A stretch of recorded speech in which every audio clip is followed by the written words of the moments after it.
ururka la dagaalanka qabyaalada aata ayaa koob dhex dhigay kooxaha sportska ka dhisan degmada Qurulugud ee gobolka Buuhoodle tartan ciyaareedkana isugu soo hadheen kooxaha Sahan iyo Hormuud iyadoo halkaasi guusha ku raacday kooxdaasi Sahan munaasabad si heersare loo soo agaasimay isla markaana lagu abaalmarinayay kooxdii ku guuleysatay koobkaasi iyo xubno ka soo shaqeeyay qabsoomida tartan ciyaareedkani ayaa ka qabsoontay hoolka martida ee degmada Qurulugud ee gobolka Buuhoodle waxaana ka soo qayb galay maayirka degmada Qurulugud Maxamed Cumar Faarax Jarkunaman gudoomiyaha xisbiga talada dalka ee degmada Qurulugud Aadan Rangis gudoomiyaasha ururada Now iyo Nagaad ugu horeen waxa halkaasi hadal ka soo jeediyay gudoomiyaha ururka la dagaalanka qabyaalada aata Cabdirasaaq Garbiye xogayaha ururkaasi Amuun Cali Dheere iyaga amaan balaaran u soo jeediyay anti dhowraha guud ee qaranka Soomaaliland Siciid Salebaan Mire iyo xogayaha wasiirka wasaaradda madaxtooyada Soomaaliland Cabdiraxmaan Cali Ubaxle oo iyagu qayb libaax leh ka qaatay qabsoomida tartan ciyaareedkan sirayada waxa isku soo baxay laba tiin waxa la kala yiraahdaa Hormuud iyo Sahan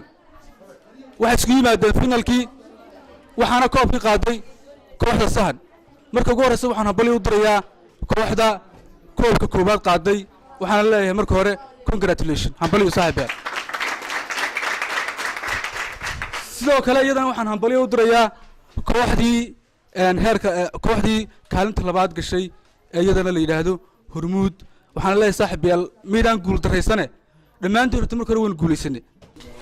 haddana anagu ururkayaga aatanahay ujeedada koobaad aan ururkan u qabay waxay horta ururka aata waa la dagaalanka qabyaalada ujeedada koobaad oo u qabtay koobka waxa weeyaan in uu la dagaalanka qabyaalada uu kaga hortago isboortigu waa meesha ugu xun ee qabyaalada laga ataago waxaan ugu talagalay in ay isku dhex galaan sababtoo ah ay noqdaan dad walaala oo ay qabyaalada iska saaraan alxamdulillah koobka uu dhacay waa la ciyaaray ciyaartina si fiican bay qabsoontay waxaan halkan aad iyo aad uga mahad celinayaa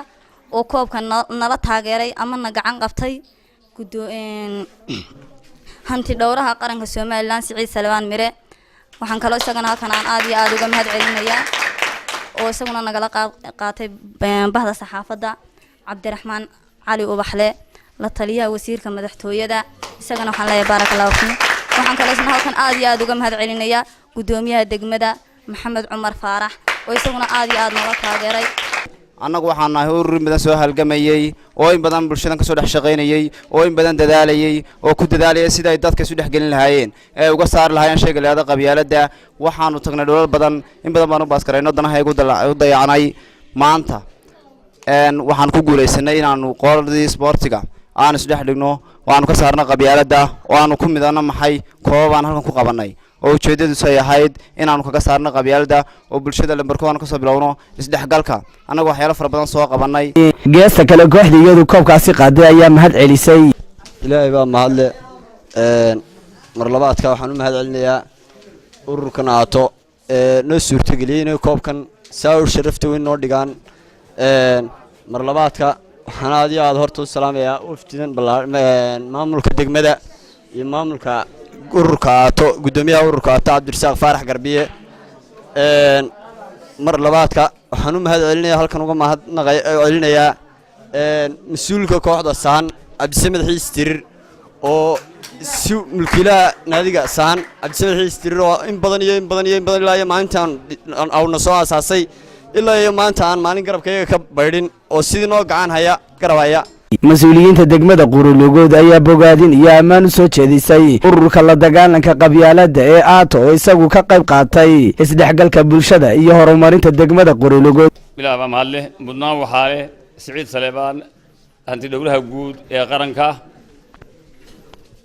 iyo Cabdiraxmaan Cali Ubaxle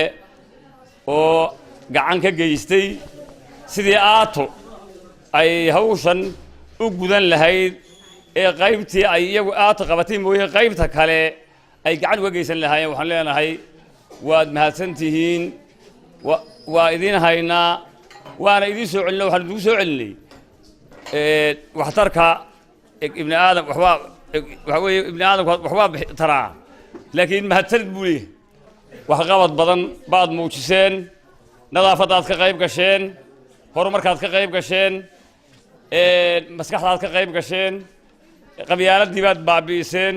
socdaalaad gasheen meelo badan baad wax ka qabateen waxaan leeyahay ururku jira Allah idinka yeero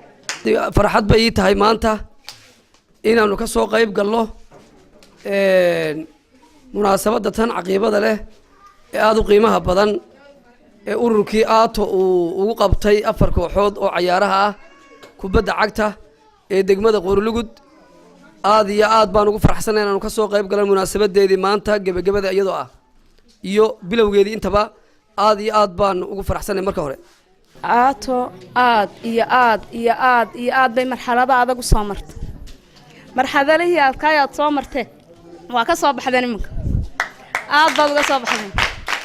iminka waxaa maraysaan meel iftiin oo dheer gabadhiina kooxda sahan ayaa si rasmi ah loo guddoonsiiyey koobkaasi iyadoo ay kooxda sahan ay noqonayso kooxdii guulaha badan ka soo hoysay ciyaarihii gobolka Saraar iyo kuwii degmooyinka ee xisbi xaakimka kulmiye dhigay waana la iga ducaalay telefishinka caalamiga ee bulsho degmada Qorlugud gobolka Buuhoodle.